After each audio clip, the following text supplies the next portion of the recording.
Ujú.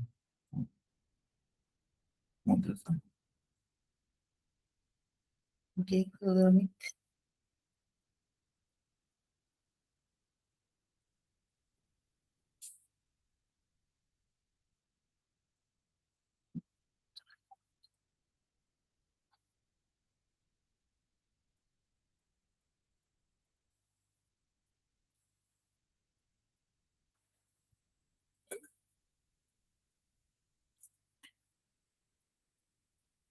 hola, hola.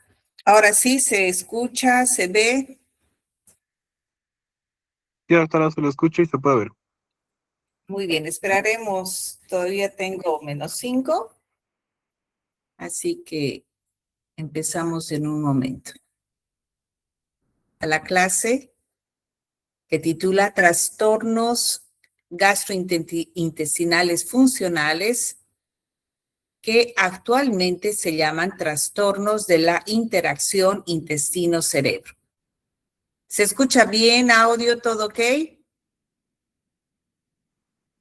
Sí, doctora, todo está bien. Y es importante darles a conocer que ustedes, como médicos que van a empezar con atención en primer nivel en salud, tienen que manejar los criterios de Roma, porque las personas que vienen con estos problemas son muchas y muy pocas llegan a tercer nivel. Generalmente van a primer nivel, ya lo vamos a ver. El contenido de esta clase es el de introducción, definición, modelo conceptual, clasificación según los criterios de Roma 4, abordaje clínico, los trastornos más frecuentes y el tratamiento. Un poco recordando cómo ha sido la evolución histórica para establecer los criterios de trastornos digestivos funcionales, nos remontamos a 1989.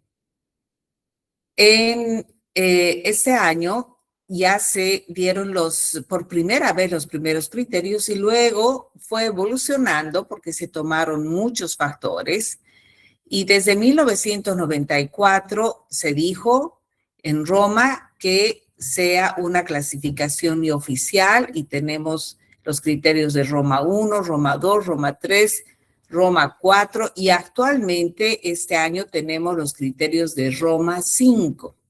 Fíjense, antes salían publicadas en las revistas de gastroenterología y actualmente el 2016 ya eran 2 tomos de los criterios de Roma 4. Los trastornos gastrointestinales funcionales son trastornos de la interacción intestino-cerebro. Muy importante establecer el tiempo, la cronicidad. Empiezan 3 meses de síntomas con inicio al menos de 6 meses antes del diagnóstico. O sea que a estos pacientes siempre les tenemos que preguntar desde cuándo son sus síntomas más frecuentes y cuándo han empezado. Son síntomas gastrointestinales que se asocian a alteración de la motilidad, hipersensibilidad visceral, alteración de la función inmunitaria y de la mucosa intestinal, alteración de la microbiota y alteración del procesamiento a nivel del sistema nervioso central.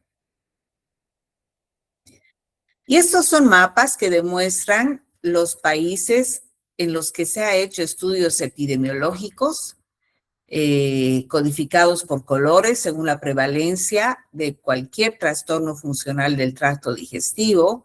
Bueno, nuestro país no tiene datos, pero podemos extrapolar un poco a los países vecinos y se ha visto que en el mundo más de 40% de las personas pueden tener trastorno digestivo funcional.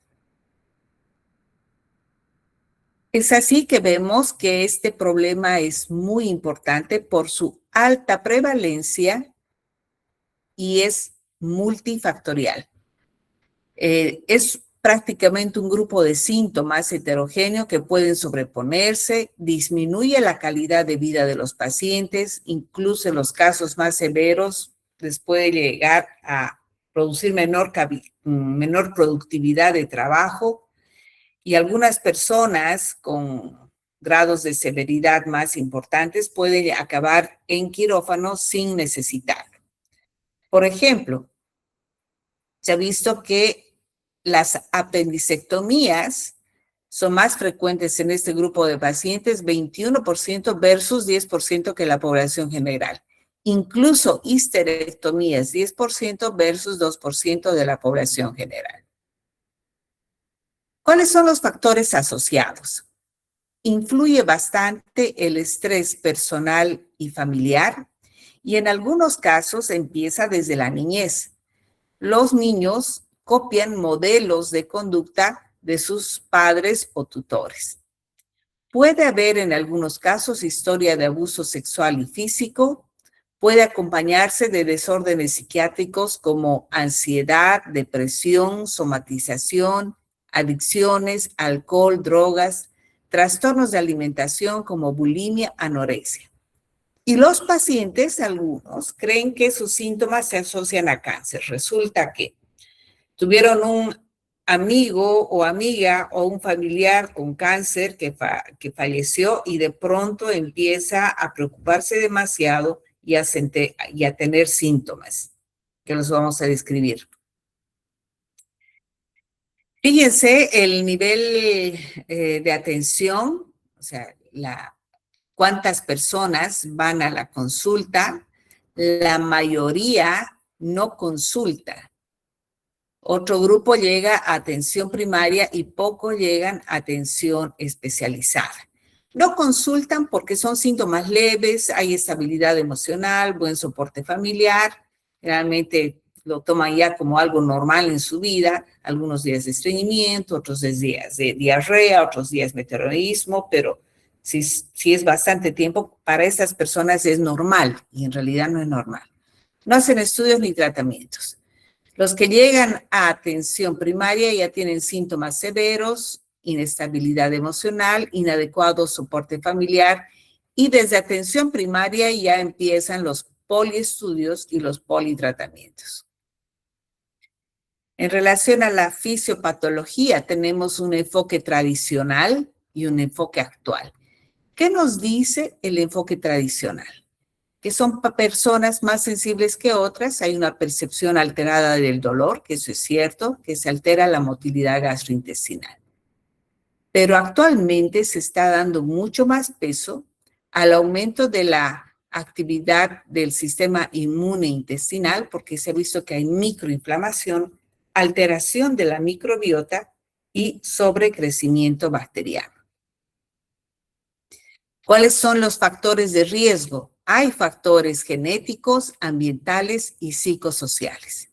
¿Cuáles son los estímulos para que se desencadenen esta enfermedad? Pueden ser fisiológicos, alimentos, digestión. Hay personas, por ejemplo, que no toleran para nada el picante, inmediatamente los manda al baño. Estímulos patológicos como un antecedente de infección intestinal severa o cuadros alérgicos, estrés psicológico. Yo creo que después de estos paros de tantos días, muchos paceños estarán con trastornos digestivos funcionales. Y estas son las teorías en la fisiopatología. Fíjense, desde 1950 empezó con que había una función motora normal, luego se añadió entre los 60 la hiperalgesia visceral y se determinó la importancia de los neurotransmisores y neuromoduladores.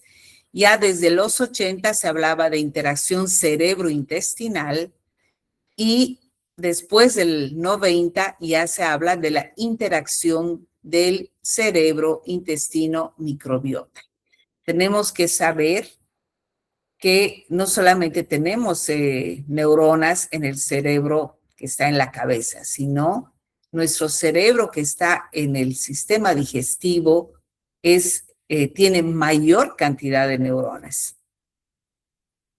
Y cuando hay alteración de la microbiota, se presenta una inflamación de bajo grado y se ha visto que hay la alteración de la microbiota, Por ejemplo, se altera estas bacterias que producen GABA, por ejemplo, Lactobacillus y Bifidobacterium, del Escherichia coli, de Saccharomyces, que producen noradrenalina, Streptococcus, Escherichia coli, Enterococo, producen serotonina. En realidad, nosotros vivimos con millones de virus, bacterias, hongos, etcétera, en nuestro intestino, que producen neurotransmisores y neuromoduladores. Así que mucho hace del tipo de alimentación que tengamos. Y esta disbiosis o alteración de la microbiota no va a ser igual para todos los lugares. Por ejemplo, los paceños tenemos una microbiota diferente a las personas que viven en los yungas. ¿Cómo nos relacionamos con el medio ambiente? ¿Qué tipo de aire respiramos? Es así que con esa introducción ya vamos a ver los criterios de Roma 4, que están divididos prácticamente en trastornos del esófago, del estómago y duodeno, del intestino, trastornos de dolor gastrointestinal, trastornos de la vesícula biliar y del esfínter de Oddi, trastornos anorrectales, trastornos funcionales gastrointestinales pediátricos, incluso del niño mayor y del adolescente. Pero vamos a hacer énfasis en lo que vemos más frecuentemente en la consulta, que es la dispepsia funcional y el síndrome de intestino irritable. Pero hay que tomar en cuenta que hay los trastornos esofágicos, que son muy interesantes porque hay que hacer el diagnóstico diferencial, por ejemplo, del dolor torácico funcional y de la pirosis funcional. Hay que hacer diagnóstico con enfermedad por reflujo gastroesofágico. Resulta que a las personas con ERGE les hacemos todos los exámenes y todos nos sale normal. Pueden tener el grupo A1, A2, A3, incluso a hipersensibilidad por reflujo. Eso obviamente se llega a ese diagnóstico luego de haber hecho una pHimetría, manometría, etc. Entre los trastornos esofágicos también es relativamente frecuente el globus, esa sensación de que algunas personas dicen, tengo algo atragantado, ¿no? Y también la disfagia funcional, o sea, dificultad en la deglución, que puede ser una disfagia alta, media o baja.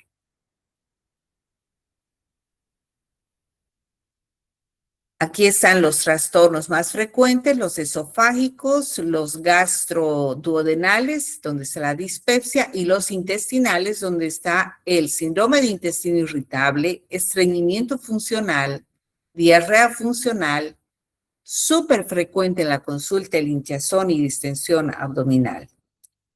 Y en los gastroduodenales, la dispepsia, los trastornos de eructos, los trastornos por náuseas y vómitos, esto muy frecuente en mujeres adolescentes. Ojo con tener el diagnóstico diferencial de una emesis gravídica, a veces así se enteran, personas jóvenes, mujeres en edad fértil, que van por náuseas, vómitos, no, pero siempre vomita. Y a esos pacientes hay que tener un cuidado y pedir nomás un test de embarazo. Y el síndrome de rumiación.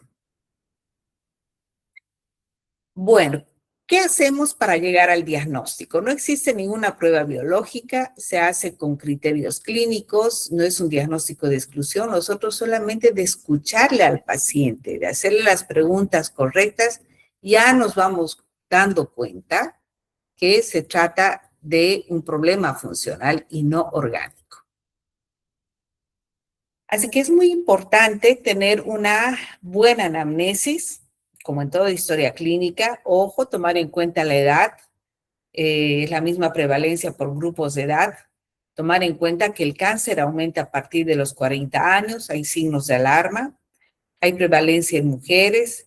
Y entre los antecedentes, es muy frecuente decir, desde que me han operado ya tengo la diarrea o tengo el estreñimiento, etcétera. Puede asociarse a enfermedades crónicas como diabetes, ojo con el uso crónico de fármacos, ojo con las neoplasias en familiares o amigos, fallecimiento de recientes de personas allegadas. Bueno, ¿cuáles van a ser los síntomas?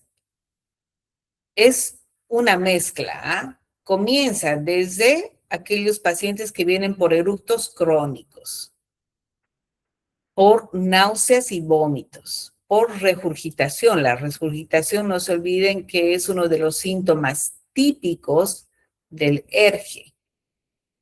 También dolor torácico no anginoso, sensación de nudo esternal, saciedad precoz, flatulencia, meteorismo, distensión abdominal, estreñimiento, diarrea, proctalgia fugaz o dolor en el recto y dolor abdominal.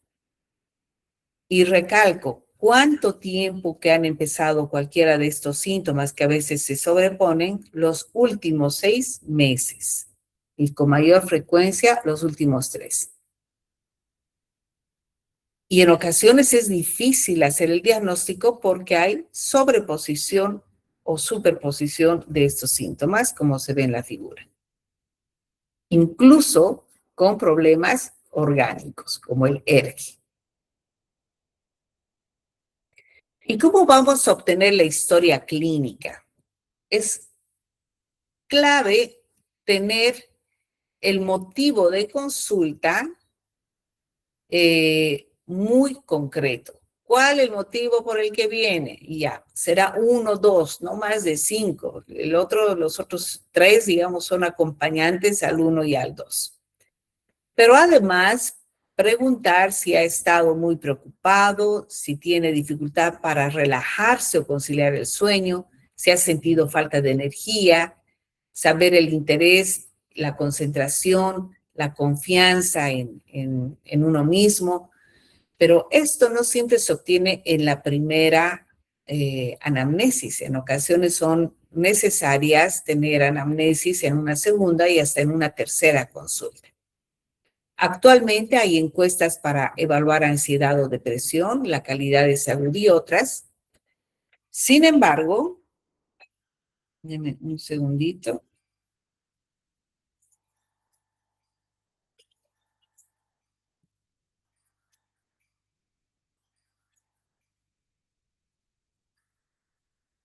Sin embargo, sabemos que en la consulta es difícil por el número de pacientes que están esperando, es difícil tener el tiempo como para llenar una encuesta, ¿no? Porque lastimosamente se tienen unos 15, 20 minutos por paciente y solamente en el llenado de encuesta. Eso será, por ejemplo, cuando se dispone un poco más de tiempo, no en la primera, cuando uno conoce más al paciente. O para estudios que uno ya quiere implementar. En algunos casos se tiene que hacer una interconsulta por un profesional de salud, ya sea por psicología o psiquiatría. Y hay que utilizar los criterios diagnósticos de Roma.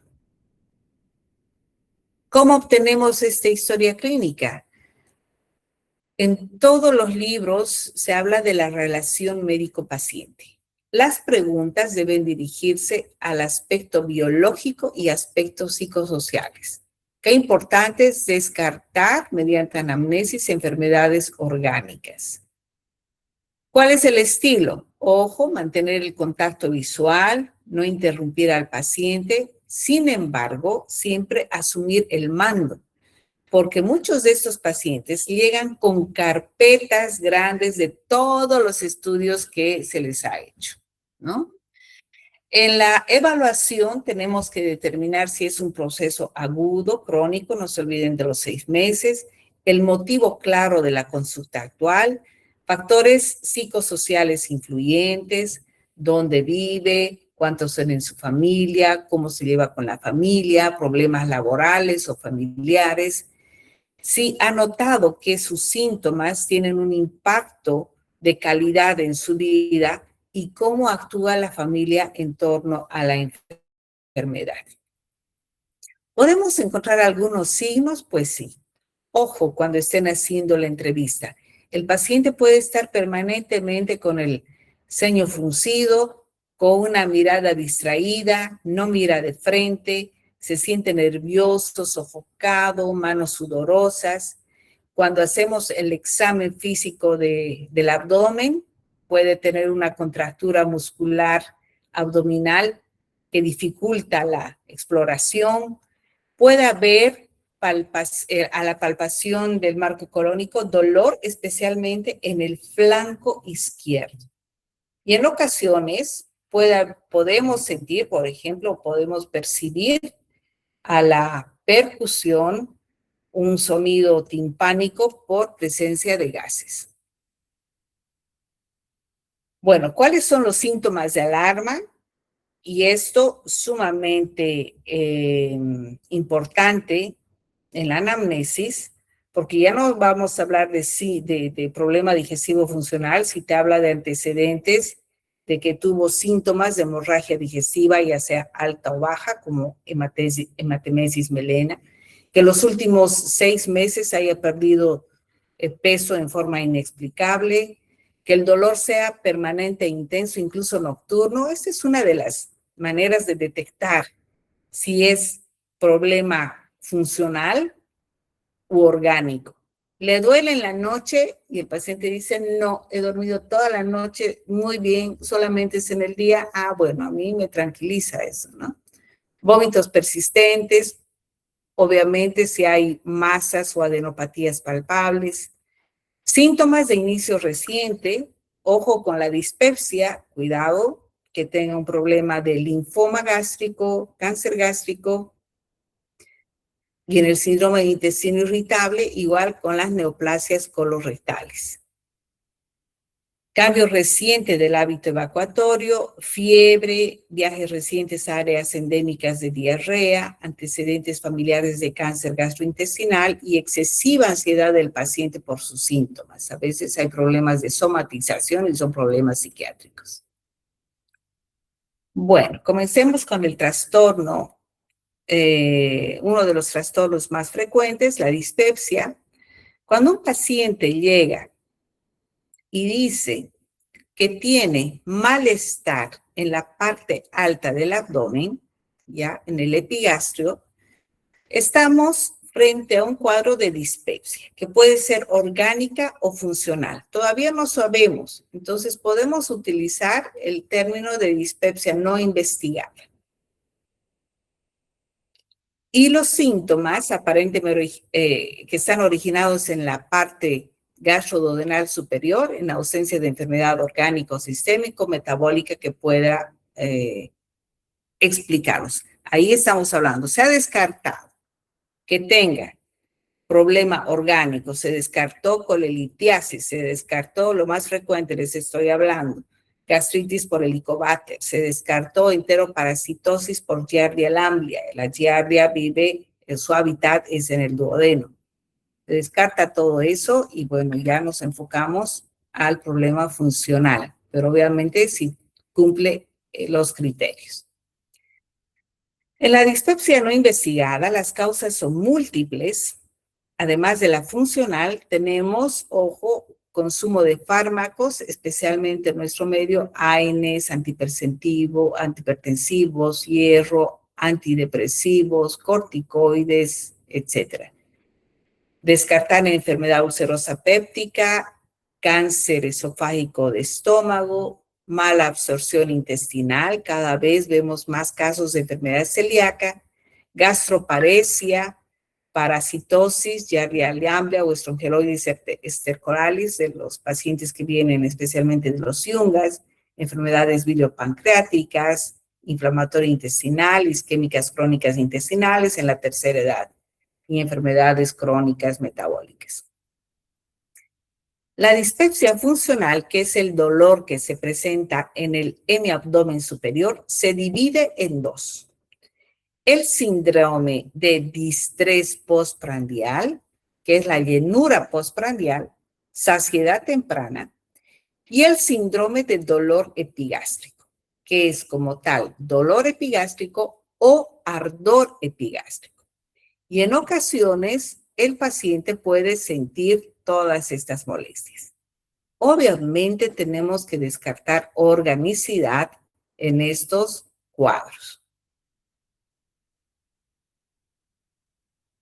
Estos pacientes, ya lo he mencionado, tienen dolor o ardor, ¿ya? El dolor generalmente puede ser intermitente, no se irradia al resto del abdomen o del tórax, y apoya ese diagnóstico las características del dolor. No hay pirosis. Si hay pirosis, estamos frente a un cuadro de ERGE.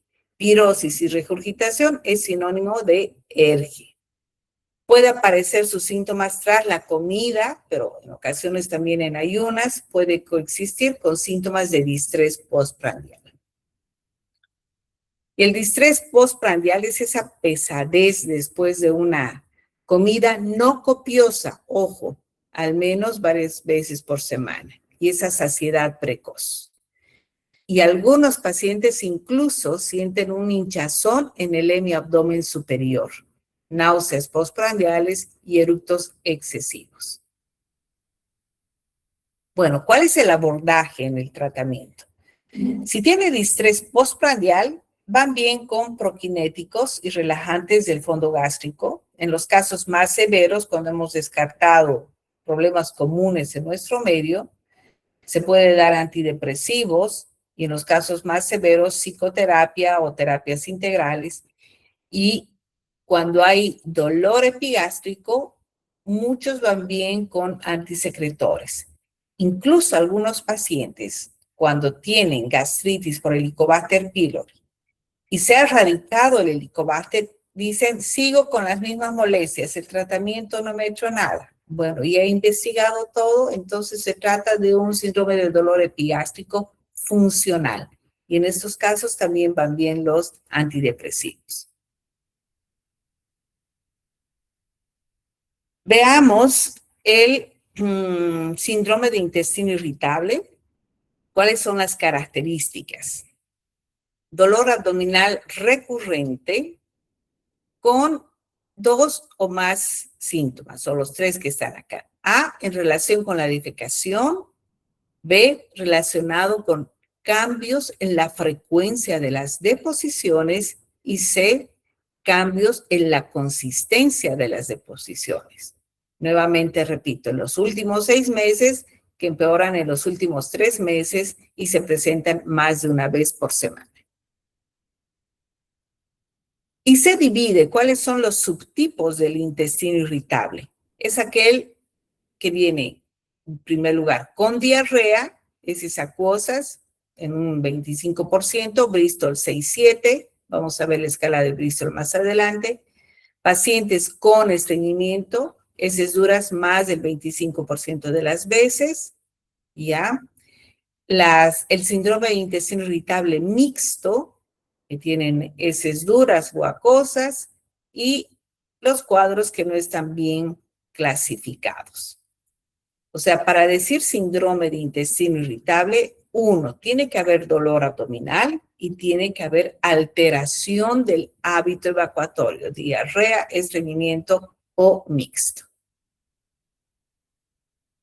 Y a algunas personas les resulta incómodo hablar de cómo es sus heces o no saben cómo son las heces normales. Entonces, para eso ustedes pueden tener en su celular esta escala de Bristol, si la bajan, y vemos que hay de 7 tipos, la tipo 1 y la tipo 2 son muy propias del estreñimiento, la tipo 3 prácticamente sigue siendo un poco seca. La tipo 4, como una salchicha, esa es una deposición normal. La de tipo 5, la de tipo 6 son entrecortadas, son semilíquidas, y las 7 son completamente líquidas. La constipación funcional. ¿Cómo voy a diferenciar si tiene intestino irritable con predominio de estreñimiento versus una constipación funcional? Ojo, en la constipación funcional no hay dolor, pero sí los pacientes se quejan de esfuerzo evacuatorio, heces duras o caprinas, sensación de evacuación incompleta, sensación de obstrucción anorrectal. Algunos llegan a hacer maniobras manuales en la evacuación, y son menos de 3 deposiciones por semana. Nuevamente, recalco la importancia de decir cuántas veces entra a la semana a hacer sus deposiciones. ¿Cuál es el parámetro normal? Varía de persona a persona. Pueden ser de 3 deposiciones por semana a 3 deposiciones por día. Ese es el rango normal. Y el estreñimiento funcional, cuando hacemos exámenes complementarios, generalmente no se identifican las alteraciones. Para la parte funcional utilizamos algunos marcadores radiopacos que se les hace ingerir a los pacientes. Esto lo vamos a ver en el tema de constipación funcional. Muy importante descartar un problema de inercia colónica en la que sí hay problema orgánico con neuropatía o miopatía que lleva a tener disfunción del músculo liso o trastornos anorrectales defecatorios que son también orgánicos. Fallo de propulsión del sigma recto, fallo de relajación o contracción esfinteriana. Bueno, ¿y qué hay sobre la diarrea funcional? Son deposiciones sueltas en más de 25% de las veces, las defecaciones son sin dolor y es poco frecuente que se acompañen también de distensión abdominal predominante. Motivo de consulta, tengo gases. Esto es casi de todos los días. Gas, distensión recurrente al menos una vez a la semana, un día como promedio. Y hay que diferenciar, ojo, que acá con las imágenes vemos una persona normal, una sensación que tiene la sensación subjetiva, ojo, subjetiva, de que tiene como un globo en el abdomen, sensación subjetiva de distensión. Otras en las que evidentemente hay distensión, y eso se puede establecer cuando les preguntamos si su pantalón le cierra en forma normal en la tarde, por ejemplo, ¿no? Y hay personas que tienen la sensación, ya sea de globo y también la distensión. Y tenemos también los síntomas inespecíficos en los que hay una mezcla de todo. Muy bien, en el síndrome de intestino irritable es importante pedir exámenes si hay síntomas de alarma. Hay que hacer diagnóstico diferencial con cáncer de colon, isquemia colónica en personas de la tercera edad, enfermedad inflamatoria intestinal. En nuestro medio, colitis ulcerativa es más frecuente que la enfermedad de Crohn. Colitis microscópica que se manifiesta por diarrea recurrente.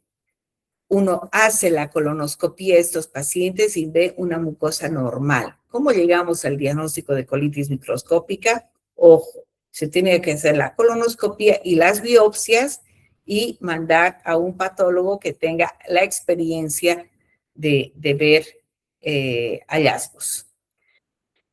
Diverticulitis o inflamación de los divertículos, o sea, la diverticulitis es la complicación de una enfermedad diverticular de colon. Y desde la pandemia que se han empezado a utilizar muchos antibióticos, pues se han visto más casos de infecciones por Clostridium difficile. Bueno, ¿cuál es el enfoque terapéutico en los pacientes con trastornos digestivos funcionales? Fíjense, tenemos un enfoque en la parte del sistema nervioso central y en la parte periférica propiamente del tubo digestivo. En la parte del sistema nervioso podemos utilizar antidepresivos a dosis baja, pero ya les había indicado que la relación médico-paciente en estos pacientes es sumamente importante. Y aquí viene el poder de la palabra del médico. Tenemos que tranquilizar a estos pacientes, tenemos que explicar cómo funcionan los trastornos digestivos funcionales Y cuando hacemos exámenes complementarios de laboratorio y gabinete, explicarles que no se ha encontrado nada patológico, nada anormal, que puedes irse tranquilo. Hay que darle, obviamente, la orientación dietética. Luego, podemos actuar sobre la microbiota intestinal, la orientación de una dieta adecuada, ya sea astringente o estimulante intestinal o antiflatulenta.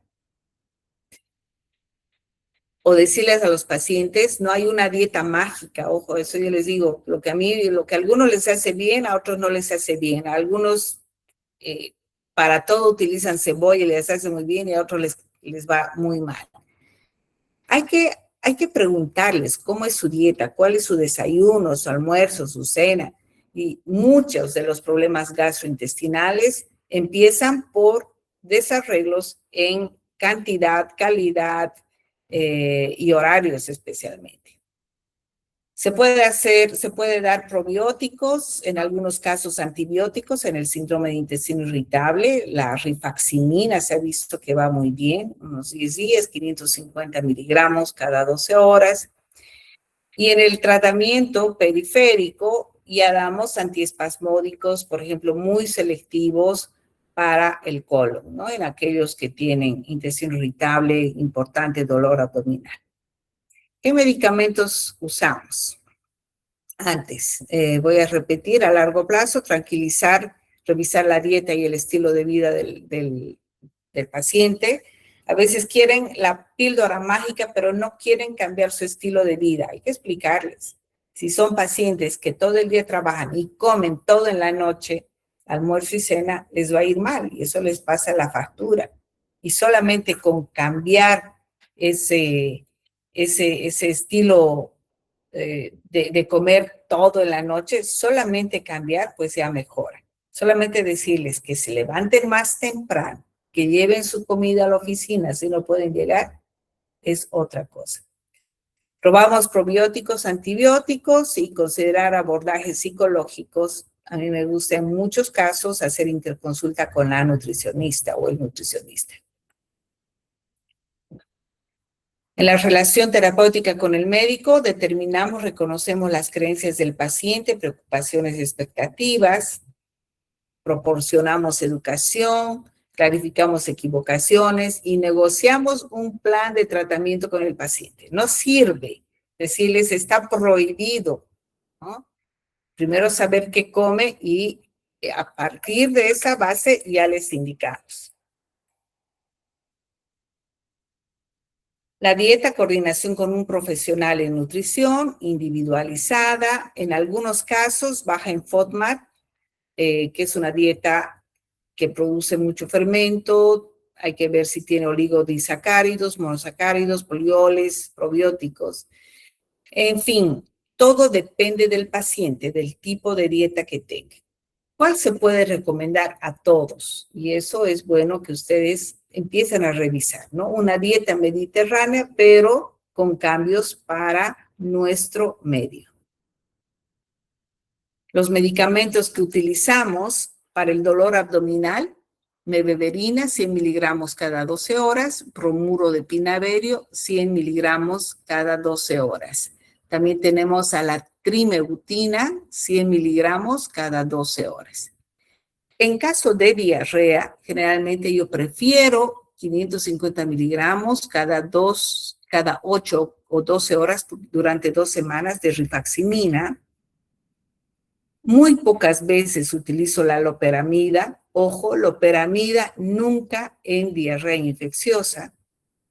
En caso de laxantes, siempre empezar por laxantes, por fibra natural, ¿no? Que la esfábula, y luego se pueden dar algunos laxantes osmóticos. Pero la mayoría de los pacientes va muy bien cuando se cambia la dieta en caso de estreñimiento y se descarta problemas de dólico colon, por ejemplo.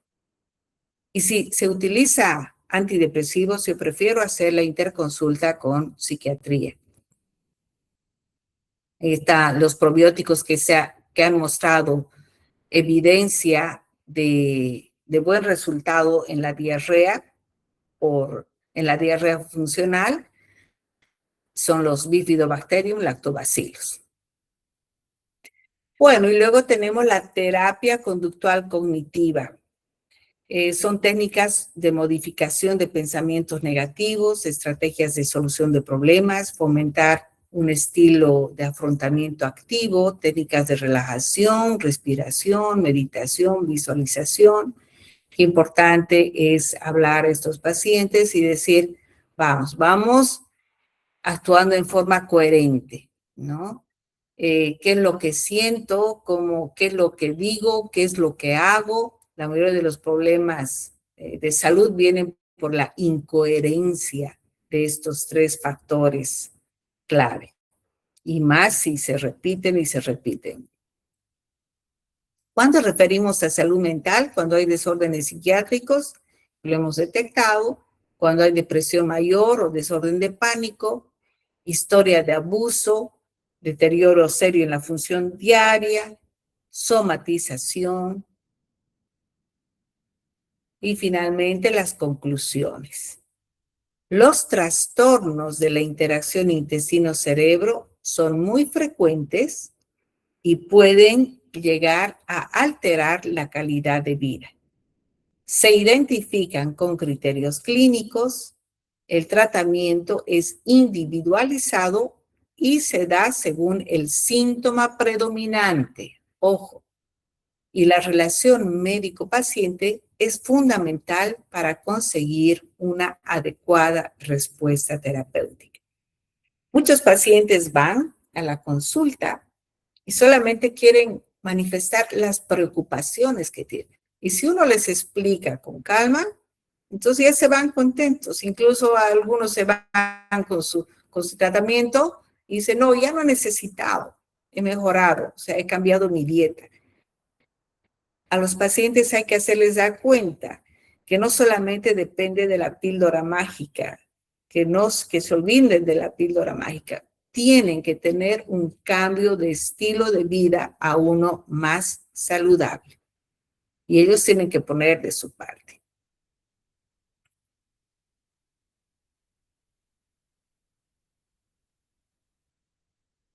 Si tienen alguna pregunta, bienvenida a la pregunta.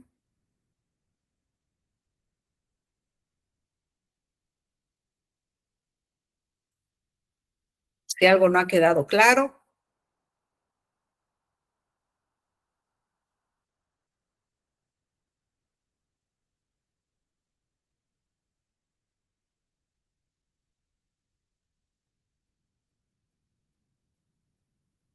¿Nadie?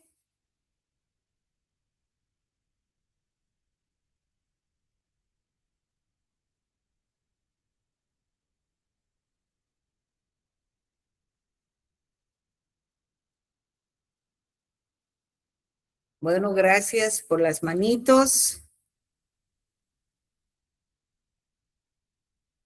Así que espero que revisen, ojo para el parcial, revisar los criterios de Roma. Muy bien, vamos a terminar la clase. Hasta la próxima. Esperemos que todo se solucione pronto.